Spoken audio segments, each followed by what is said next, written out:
required weekly test for the following areas in extreme southwestern California: Orange County, Riverside County, San Bernardino County, San Diego County, and the coastal waters from San Mateo Point to the Mexican border and out 60 nautical miles, including San Clemente Island. A test signal was broadcasted to test the public warning system. The test is normally conducted between 10 a.m. and noon each Wednesday, weather permitting. The signal was also used to test the activation and emergency readiness of the SkyWR network of radio operators.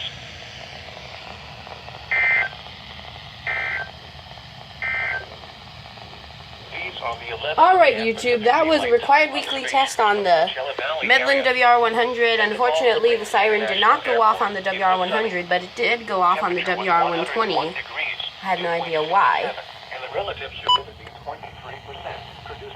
Here.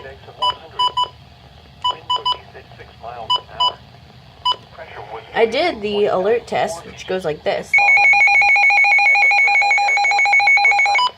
I have no idea why the siren didn't go off on the WR-100. Well, it went off on the WR-120, so yeah, that'll be it now. So, see ya.